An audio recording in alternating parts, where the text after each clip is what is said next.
Warahmatullahi wabarakatuh ya. Jumpa lagi saudaraku di channel Kampus Ilmu Hikmah. Nah, ini contoh ya. Ini contoh orang yang katakanlah tersesat ya.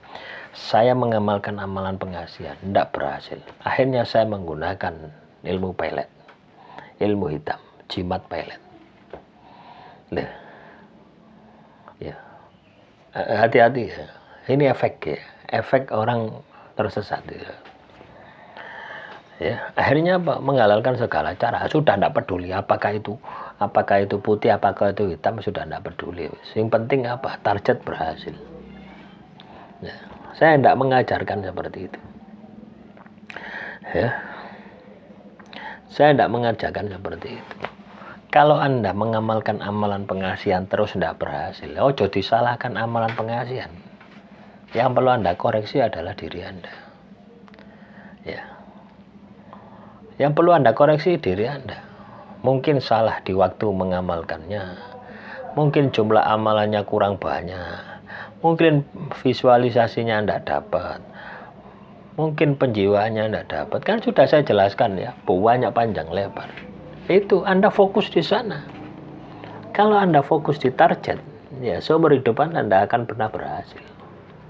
Kenapa? Penghayatan penjiwaan Anda hilang. Ya.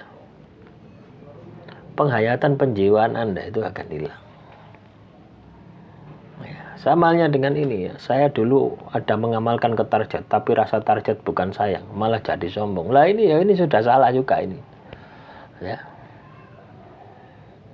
Itu nafsu-nafsu semua. Nafsu-nafsu yang harus dikendalikan. Ya, nafsu itu tidak hanya masalah seks ya, masalah bangkitnya, keinginan kita berhubungan itu tidak. Ya nafsu ini ya. Saya mengamalkan amalan pengasihan terus target tidak kena. Akhirnya bangkit. Ya apa cara nih? Bagaimana caranya supaya target ini lebih cepat kena?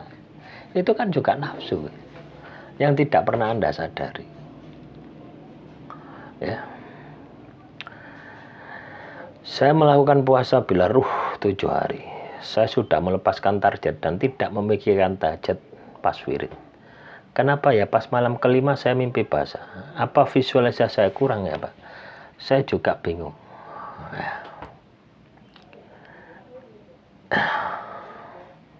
Apakah yang di saya hilang? Yo iya, kalau Anda mimpi basah energinya hilang. Ya. Hal-hal semacam ini teman-teman ya. Hal-hal semacam ini tidak bisa saya jelaskan satu persatu gitu loh ya. Secara khusus itu tidak bisa. Karena kasusnya beda. Apa yang saya sampaikan ini secara umum gitu. Ya. Kasus yang Anda alami ya, penyelesaiannya ya Anda sendiri. Materi-materi yang saya sampaikan ini hanya sebagai alat ya, pintu masuk untuk mengurai masalah Anda. Ya, misalkan Anda mengamalkan amalan pengasihan. Ya. Tiba-tiba Anda mimpi basah. Nah, berarti apa di situ? Kalau kita tarik secara psikologis, berarti Anda kepikiran dengan target. Tidak mungkin orang tidak kepikiran dengan target sampai mimpi basah. Walaupun katakanlah di dalam mimpi basah Anda, itu bukan dengan target. Biasanya seperti itu.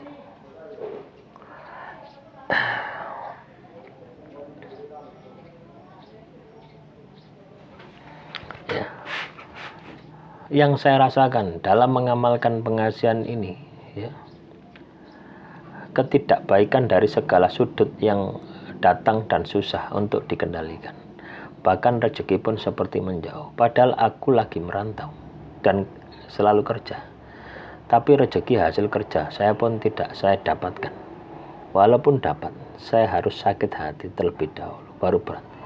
Itu pun tidak sesuai, sudah tak sesuai. Jadi saya tidak dapat sampai berpikir kalau tak ingat dosa mending mati. Saya bimbing, saya pun tiada bilang apa, cuma bilang sabar. Ini bahas pengasihan atau mau bahas apa gitu ya. Dia mengamalkan amalan pengasihan ya. Rezekinya seret. Loh ini juga nafsu. Orang-orang semacam ini ya, tidak akan pernah berhasil di dalam hidupnya. Ya, ketika dia tidak berhasil, dia salahkan pengasihannya gitu ya. Ketika rezekinya seret, rezekinya mampet, dia salahkan pengasihannya, salahkan amalannya. Lo amalan itu tidak bergerak kok gitu loh ya. Yang menggerakkan diri Anda. Jadi ketika rezeki Anda seret, ketika rezeki Anda mampet, yaitu karena perilaku Anda gitu ya. Karena perilaku Anda yang salah. Ini sama ya, masih ada hubungannya dengan pertanyaan-pertanyaan sebelumnya. Ketika Anda berhasil, cari jalan sesat. Pakai jimat, pelet. Ini kan jalan sesat. Itu kan nafsu. Sama halnya dengan ketika mengamalkan amalan pengasihan terus rezekinya seret. Amalan pengasihan dijadikan sasaran. Padahal kelakuan dia yang salah. Ya. Tandanya apa? Baru sebulan mengamalkan, sekarang hati nggak terlalu menggebu-gebu ke target. Biasa saja. Lalu tandanya ya nggak usah ditandai gitu ya. Ya amalkan saja terus gitu loh. Ngapain Anda pikirkan? Ya.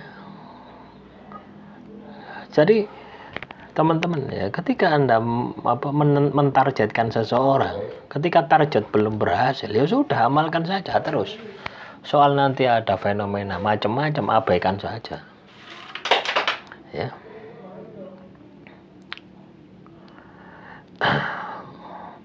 Kalau kita mau amalkan pengasihan, kerezekian, dan perlindungan, gimana bagi waktunya? Mengamalkan dalam satu hari, bisa nggak bentuk energinya? Kalau membaca Al-Waqiah dan Al-Mulk, itu apa ada waktu terbaik untuk membacanya? Ya ada. Ya. Membaca Al-Mulk sebelum tidur untuk penjagaan. Membaca Al-Waqiah misalkan ya sebelum sesudah asar, sesudah maghrib, kan bisa. Ya. Ini tergantung juga amalan yang Anda baca ya. Kita tidak bisa pukul rata seperti itu ya. Secara umum ya, kalau Anda mau mengamalkan amalan pengasihan misalkan ya, pengasihan misalkan ya malam hari. Untuk penjagaan juga bisa Anda pindah menjadi sore hari, asar. Untuk pembersihan duhur. Untuk kerezekian subuh. Jadi seperti itu. Ya.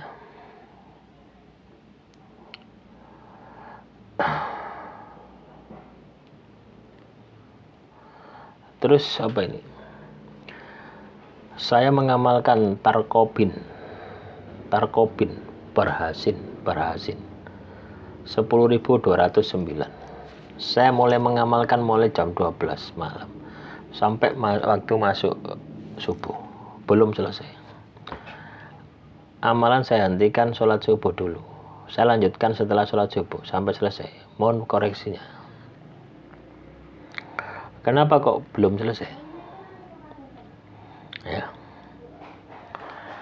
Jadi kalau bisa ya, mengamalkan amalan pengasihan atau amalan apapun itu satu waktu gitu loh ya. Satu mantra, satu doa itu satu waktu. Ya jangan sampai diputus ya. Entah diputus sholat, diputus apa, jangan ya, supaya energinya itu utuh gitu loh ya.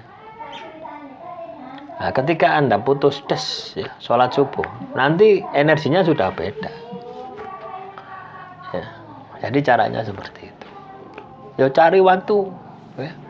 Anda katakanlah mulainya jam 12 malam ya diundur diundur katakanlah jam 10 sudah mulai, sehingga tidak sampai subuh. Caranya seperti itu ya. Sesuaikan dengan waktunya gitu loh ya. Nah, itu nanti Anda akan menemukan sendiri, karena waktu setiap orang beda. Ada yang bisa habis asar, ada yang bisa habis maghrib, ada yang bisa habis isya ya, disesuaikan saja. Demikian yang bisa saya sampaikan. Kurang lebihnya saya mohon maaf. Assalamualaikum warahmatullahi wabarakatuh.